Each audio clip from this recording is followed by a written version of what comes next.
Hello, John Chambers from September 21. Today we're going to have a brief look at Jolly Phonics and the 5 parts to Jolly Phonics. Now keep this in mind, when you're doing this, it's all happening together. It's not like one and then the next and then the next and the next. They're all happening together. But we'll start with 1, learning the letter sound.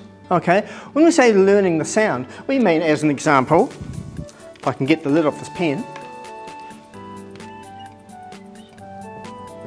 Well, the name of the letter is B, but that's not the sound. The sound is B. Here. The name of the letter is C, but the sound is K. Okay? We'll just do D. The name of the letter is D, and the sound is D. Very important that children and adults really understand there is a difference between the name of the letter and the sound that it makes. You really need to understand the name of the letter when you're doing spelling, okay? But for reading, you need to understand the sound that it makes. One more, because there's always got to be one more. P, okay? Repeat after me, P. Oh, that's pretty good. D. Great stuff. K. Do I hear a S there? No, it's a K. And B. Yes, and sometimes this is a S, but that's another story. Okay. So we're learning the letter sound. Then, at the same time that we're learning that letter sound, we'll be actually learning the formation of the letter. In Jolly Phonics, they concentrate on the lowercase. Some people want to do the uppercase and do both together. I think it's simple just to start with the lowercase, okay? And we might do it on the board, but we'll have the children doing it in the air, okay? Maybe on the back of their hand, on the table, on the whiteboard, okay? And for those who couldn't see it, it's an invisible B, okay? And then they might start writing it in colour, or they might actually then turn to the appropriate page in this textbook and start copying the letters there. But it's important that when they're doing it, they know that it's a B, okay? Now, identifying sounds in words seems pretty straightforward, but if we work at this as an example, I'll rub these off, but I might put some others up there. But as an example, if we look at this word here, a fairly simple word. The word is pat, made up of 3 letters, 1, 2, 3, and 3 discrete sounds. P, A, T, pat. You'll notice I'm blending. P, A, T, pat. Okay? But now we really want children to understand what sound is where.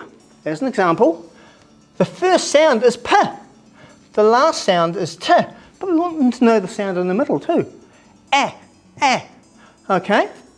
So if I might say, where is the A sound in the word pat? What's in the middle? Okay? Very important that they can identify the sounds in words. Not just at the beginning, not just at the end, in the middle as well. Now we're going to come down to blending, which I've just actually been doing a little bit of it now with Pat. Blending is actually reading. Maybe not yet with the comprehension, but once they're blending, they are reading. When I say they, I mean the children. Okay.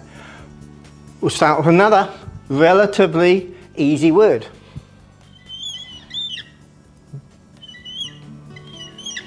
Three letters, 3 sounds. D, O, G. D, O, G. Where is the D sound? D, O, G. At the beginning.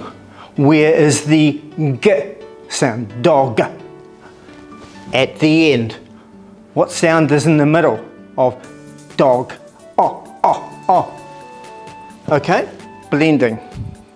So much a part of learning to read. If your child can't blend, they can't read. Lastly, the exact opposite of blending. The exact opposite. Well, not the exact opposite, because the opposite of blending is segmenting. But for tricky words, we don't blend them because they can't be blended. Okay? They are rebels, I guess you could say. They are naughty words. They are words that don't conform to any regular formula. A word like T-H-E, the. Okay? You can't sound it out, but it's such a common word, children have to learn it by memory. And memorising is a good thing. I've already talked about it in another video. Another word that you can't sound out is said. Okay? If you tried sounding this out, it would be sad. Okay? But very important to learn the tricky words. And in Jolly Phonics, there are 60. And they go in Jolly Phonics, in Jolly Grammar, those words go up to 72. Okay? Words that the child just needs to look at automatically and maybe pause for 1 second before answering. Okay? If a child goes, they don't know it. Those tricky words, they aren't out to trick you, but just use imaginative ways. Little trick, lots of colour. Have the children copying out in colour. Shaving cream. Kids love shaving cream on the desk, writing the words. Give them the opportunity to practice those words.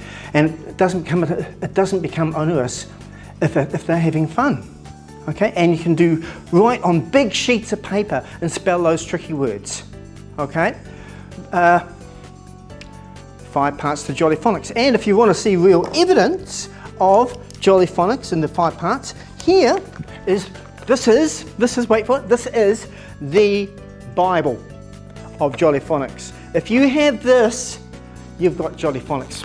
Okay? You can have all of the other bits and bobs, all the other bells and whistles, but just this is enough. And look, it's got here, identifying the sounds and words. So the first few chapters are actually dedicated to what I've just been talking about, learning the letter sounds. Okay? And then it's got blending, tricky words and so on. Jolly Phonics, the way to go. John, kia kaha. Be sure to like us on Facebook, follow us on Instagram and subscribe to our YouTube channel. See you soon.